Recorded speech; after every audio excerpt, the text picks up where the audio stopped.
This is GM Word of the Week, and I'm Fiddleback. Ghost Story. Every October here at the Word of the Week, we have a tradition of dispensing with our usual fare of discussing demons, monsters, myth, legends, and classic stories, and instead focus on discussing demons, monsters, myth, legends, and classic stories that are kind of, spooky. Okay, so we're basically doing the same thing we do all the time, but we focus on stories you'd see in horror movies and monsters you'd dress up as for Halloween. It's a tradition, and traditions are important, even if they don't always make a whole lot of sense today. And when it comes to the spooky, the scary, and the horrible, we here at the Word of the Week are as traditional as they come. We know that kids today won't waste their time on any horror story that doesn't have tentacles that stretch through 6 different space-time dimensions and shatter your psyche. Or on vampires who aren't covered in tattoos and body piercing and seducing innocents in secret nightclubs in the heart of Chicago that cater exclusively to creatures of the night. But to us, horror traditions don't get any more traditional than the swapping of scary stories around a campfire on a cool October night. Or scaring the bejesus out of your sisters with some terrifying tale in a dark room while your parents think you're asleep. So, for the month of October, we're devoting ourselves to ghost stories, tales of spirits and specters, of haunted houses and phantom ships, of spooky fun around flickering campfires as the year dies and the winter approaches. Spooky, harmless fun. Well, mostly harmless. See, the tradition of telling stories, especially scary stories, around a campfire is actually a lot older than you might think. And it's rooted a lot more firmly in the human psyche than you might imagine. At least according to some anthropologists. Anthropologists like Polly W. Weissner. See, she had an interesting question about campfires, and she went all the way to Botswana and Namibia to find the answers. The thing is that fire was kind of a big thing in the development of human civilization. Once we were able to harness and control the power of fire, we could use it for all sorts of things. We could use it to keep warm, we could use it to scare away predators, and we could use it to cook. And cooking was particularly important, as we once discussed a long time ago in an episode about pies. See, cooking drastically altered the nutritional value of the food we ate. It made it easier to chew and digest, and there's evidence that apart from allowing more people to live on smaller amounts of food, over the course of hundreds of thousands of years, this also allowed the human digestive tract to shrink. The digestive tract is kind of a hog. It takes a lot of energy to digest food and unlock the nutritional energy contained therein. Some biologists have argued that the adoption of cooking allowed our bodies to focus less energy on building complex digestive systems and more energy on building complex brains. Essentially, they argue that it is cooking that allowed humans to become human. Now, there's been a lot of arguments about just how long human beings have been using fire. The oldest good, solid evidence archaeologists have comes from the Qasem caves in Israel and dates back around 300,000 to 400,000 years. And then there's some other evidence that suggests that we might have been using fire even longer than that. For example, there's some evidence from the Zhukudian cave in China of fire usage by Homo erectus, our straight-backed ancestor, about 1 million years ago. But the problem is, a lot of that evidence was discounted because the site has been contaminated, and it appears that some of the things they thought were ancient campfires might actually have been owl poop fires. Seriously, under the right conditions, large deposits of owl droppings can catch fire. Well, not just owl droppings. Once dung dries out, it burns really well. So the owl poop in the cave might have caught fire 1 million years ago and tricked us into thinking early hominids were roasting marshmallows in there. That said, there is some recent evidence of charred animal bones and wood ash that may be between 1 and 2 million years old in the Wonderwerk cave of South Africa. That's an Afrikaans word that means miracle. So, humans and their ancestors have been using fire for anywhere between 300,000 and 2 million years. But what does this have to do with Polly W. Weissner? Well, she was curious about something else to do with fire. It's clear that fire completely changed the biology and diet of the human species, but what is less clear is what effect it had on our culture. And she had a theory that fire let us stay up late and sit around and talk, and that changed everything. So she decided to figure out, and to measure, just how much it might have changed. And she published her results in the Proceedings of the National Academy of Sciences of the United States of America in 2014. So what was she doing in Africa? Well, she was living among the Juhon people? We're not honestly really sure how to pronounce that. It's got some weird critical marks in it, and a slash, and an apostrophe, and we don't have any idea. The Juhon are hunter-gatherers of southern Africa who have had no significant contact with outside cultures or societies, and who have basically lived the same way for thousands of years. Such uncontacted tribes are often studied by anthropologists because they give insights into human psychological, social, and cultural development unaffected by the diffusion of ideas between cultures and the huge kick in technological, social, cultural development such diffusion brings. And what Weissner did was to listen to everything the Juhon talked about during the day when they were going out about their daily routines of hunting and or gathering, and then at night when everyone gathered together around the fire to chat, which is something humans couldn't do before fire was a thing. The night was cold and dangerous, and when night fell, you found shelter, huddled up, and slept until the sun rose and banished the proverbial creepers and zombies and pigmen. Or whatever. Anyway, during the day, she found that about 40% of all the conversations the Juhon engaged in were work or property related. About 35% were whining and complaining about stuff, seriously, and about 15% of conversations were focused on joking around. At night, she found over 80% of all talk was spent telling stories. And most of these stories were just stories. They weren't really informational. They were entertaining. Some were funny, some were sentimental, many were exciting. But they were just stories. And Weissner theorizes that the social development of humanity started right there, around the campfire, at night, with the sharing of stories. But we're not just talking about campfire stories here. We're talking about a specific type of campfire story. We're talking about ghost stories, especially around holidays like Christmas. Yes. See, the tradition of telling ghost stories around a warm fire didn't really start with Halloween at all. In the Victorian era, it was all the rage to gather around a warm fire on Christmas Eve or go down to the warm local pub and share stories of strange spirits and ghostly noises. Though that tradition and most of the Christmas traditions themselves are not as old as you'd think. And it only recently came back from the dead. See, for a long time in Europe, Christmas was actually more about the winter solstice than it was about the religious holiday or the commercial holiday. And in fact, a lot of Halloween traditions actually have their origins in the winter solstice.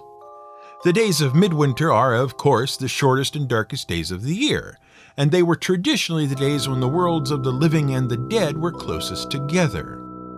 And when those old pagan traditions collided with the Christian traditions in Northern Europe, a weird mix of a holiday emerged.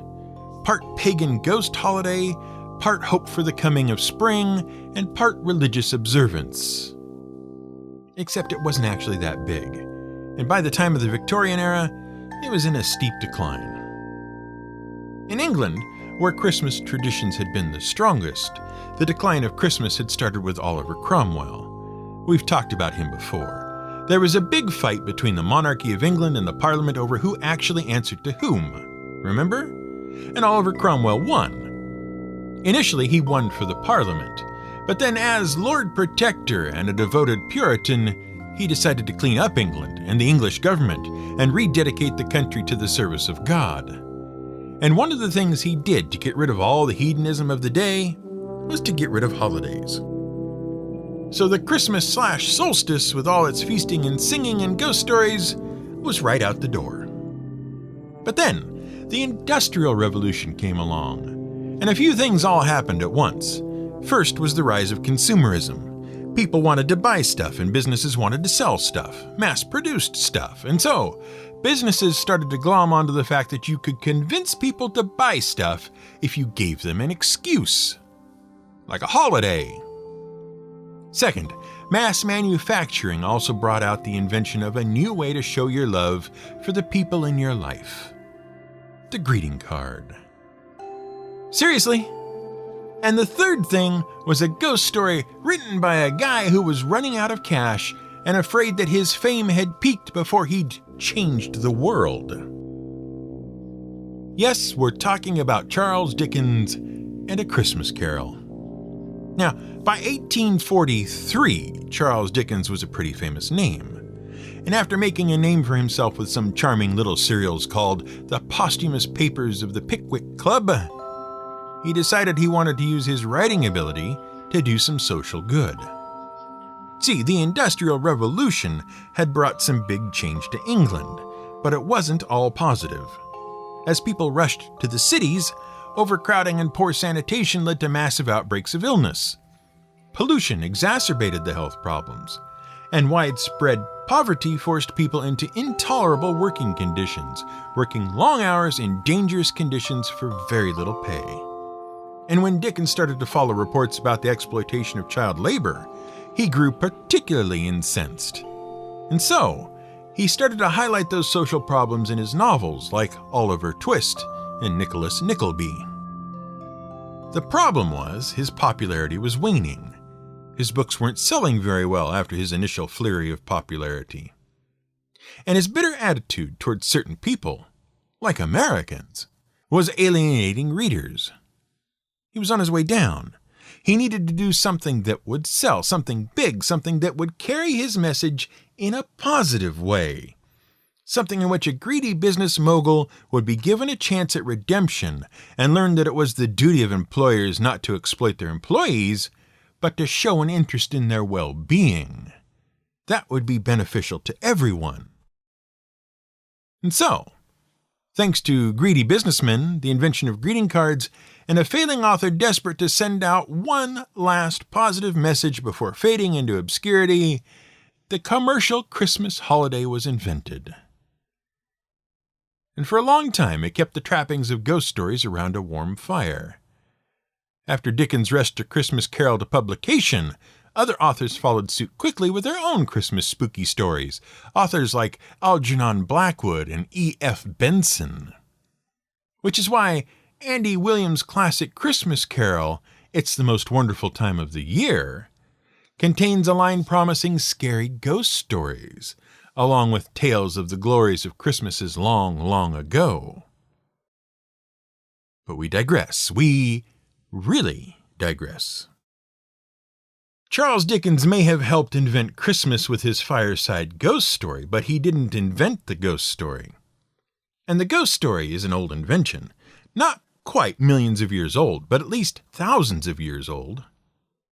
There's the story of King Saul of Israel asking a witch to summon the ghost of Samuel to help him through an upcoming war with the Philistines, as well as several other biblical ghost stories.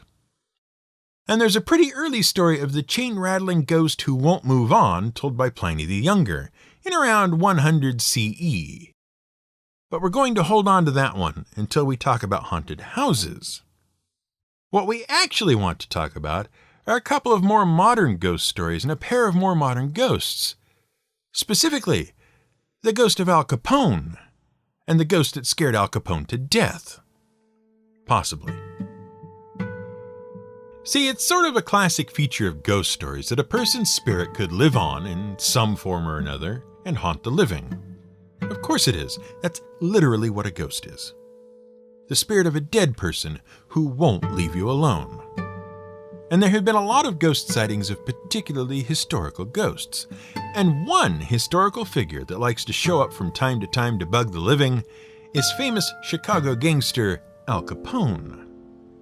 There are numerous accounts, and make of them what you will, of visitors to Al Capone's grave seeing a spectral vision of the mobster, particularly those who have come to deface the site or show their disrespect for the gangster. And supposedly, his prison cell in the now defunct Alcatraz Federal Penitentiary on Alcatraz Island in San Francisco is sometimes filled with ghostly banjo music. And lots of us have heard those stories. But few know that Al Capone himself was haunted until the day he died by a tormenting spirit that terrified him beyond imagining.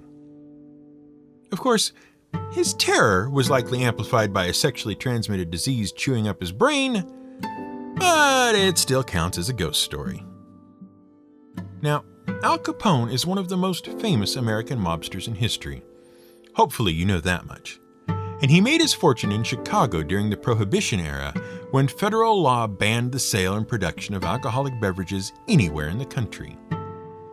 At the height of his criminal career, Capone made $60 million a year selling and smuggling illegal liquor.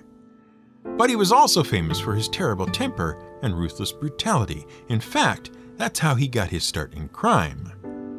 Or so the story goes. Capone was a pretty good student in his Brooklyn elementary school, but he started to struggle around the 6th grade, and as a result, he began cutting school, and his attitude toward education started to wane. One day, his teacher hit him for being insolent. This was the early 1900s, so that was a thing teachers did sometimes. But Capone punched the teacher right back, which was not something students did. The principal took Capone into his office and gave Capone a beating as punishment, and Capone left the school and never returned. I mean, you can see why. After dropping out of school, Capone met and started working for the man who would become his criminal mentor, Johnny Torrio. After a scrape in a bar, Capone ended up with 3 scars on his face, which earned him the nickname Scarface, which he hated, incidentally. Anyway, the Capones moved to Chicago. Torrio headed a major gambling and prostitution ring there. Then liquor was outlawed, and Capone and Torrio got into a new business. Torrio left the business and went back to Italy after an attempt on his life, and Capone was in charge. For a while there, Capone was actually a bit of a folk hero. He was a lavish playboy, a celebrity, and he kept a high profile. And people appreciated the way he was sticking it to the government for an unpopular law. But it all came crashing down when Capone ordered 2 rival gangsters killed, and a popular public prosecutor was caught in the crossfire and brutally gunned down. Violence exploded onto the streets of Chicago, and the public clamored for something to be done. Capone, realizing that he was in big trouble now that he'd lost public opinion, killed the public prosecutor, and violence was threatening to break out from every direction, tried to broker a peace between the gangs of Chicago to calm everything down. But the peace didn't last. A rival gangster, Bugs Moran, made an attempt on Capone's life. Capone responded by sending his men, disguised as police, to open fire on a public garage where Moran and several of his men were holed up. The bloody St. Valentine's Day massacre was the last straw for a furious public and exacerbated the situation with already beleaguered government officials. Capone was arrested and sent to prison, and his health, due to an infection of syphilis, degenerated in prison until finally he was released to live out his remaining years under house arrest until the illness claimed him. Now that's the story everyone knows. But there's a little more to it. See, there was this guy, James Jimmy Clark, at the garage on Valentine's Day. He was a low-level goon and Bugs Moran's brother-in-law. Basically a nobody, right? Except he wouldn't leave Capone alone after the massacre. It started in his cell in Philadelphia, where Capone was held after an arrest on weapons charges. Capone would reportedly have late-night arguments with someone named Jimmy, or wake up screaming at Jimmy to let him be. Other prisoners heard the exchanges. Capone was released, but he was still haunted by Jimmy. He was so desperate to be free of Jimmy's ghost that Capone even hired a psychic to get rid of the ghost. But it didn't work, and Jimmy's torment only grew. Often, Capone's bodyguards would hear the gangster screaming and rush into the room, only to find that Capone was alone. And when he finally went to prison for tax evasion, by the way, he was never convicted of murder, in Alcatraz, Jimmy followed him there too. His release for good behavior was actually because he was so crazed with terror and had degenerated to such a degree that the officials at the prison just wanted to get him out of there and figured he was one step away from the grave anyway. But not all ghost stories are as dark and violent and riddled with bullets and STDs. And not all ghost stories are so well understood. Take, for example, the ghost who supposedly haunts the Willard Library in Evansville, Indiana. The library itself is a big, Gothic building, the sort of place you'd expect a ghost to haunt. And since the 1930s, visitors have reported seeing a strange apparition roaming the halls at night. A weird, veiled lady in gray, who has been dubbed, uncreatively, the Gray Lady. While her identity is a mystery, some think she's the spirit of the daughter of the library's founder, who is upset because he, Willard Carpenter, left his fortune to the library instead of to her. She even sued the library to get her father's estate for herself. Anyway, the library is pretty proud of its resident ghost. You can even watch a camera feed from the library online in the hopes of catching a glimpse of her yourself. And if the story of a gray female ghost haunting a big Gothic library sounds familiar, well, that's probably because the Gray Lady of Willard Library was likely the inspiration for the greatest modern ghost story of them all. We're speaking, of course, of the 1984 Ivan Reitman film written by and starring Dan Aykroyd and Harold Ramis, along with Bill Murray, Sigourney Weaver, Ernie Hudson, and Rick Moranis. Now the thing is, Ghostbusters was really Dan Aykroyd's baby, and it came about for two reasons. First, the guy is actually obsessed with the supernatural. He loves ghost stories, and so does his family. His great-grandfather was a psychic medium and spiritualist. His grandfather was a telephone engineer who tried to invent a way to call the dead on the phone. His father published several books on the paranormal. So he's got ghosts in his blood. But Aykroyd also considered himself a comedy maverick, and part of a generation that was redefining comedy as part of the founding members of the Saturday Night Live cast. And after reading an article about quantum physics and the paranormal, Aykroyd conceived of a story about using modern technology to trap ghosts, and used that as the center of a ghost story. See, lots of comedy teams did ghost stories back in the day being the 1940s, and Aykroyd was a fan of the classics. Abbott and Costello did Hold That Ghost, Bob Hope did The Ghost Breakers, and so on. Aykroyd wrote up the script and presented it to Ivan Reitman, who thought the script had promising ideas despite being an utter mess. Reitman suggested bringing in Harold Ramis to help with a rewrite. They secured funding, though no one really believed in the project, and the movie was rewritten and made very quickly. Sadly, Aykroyd's friend and first choice for a co-star, James Belushi, died as a result of his protracted drug addiction. But fellow SNL alum Bill Murray stepped up to fill the role. The production was fraught with other problems as well, and the studios were growing increasingly nervous as the project sucked up a huge amount of money. Especially expensive and complicated was the climactic ending where Dan Aykroyd's character, Ray Stantz, tries to imagine the most harmless thing he could think of to force the demonic Gozer into a benign form, and ends up fighting a massive commercial mascot for a marshmallow company. Because the most benign, harmless, happy thing Ray could think of was sitting around a campfire, roasting marshmallows and telling ghost stories. This has been GM Word of the Week.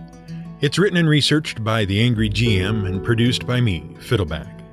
You can support us on Patreon at patreon.com/GM Word of the Week. You can find more at gmwordoftheweek.com and theangrygm.com.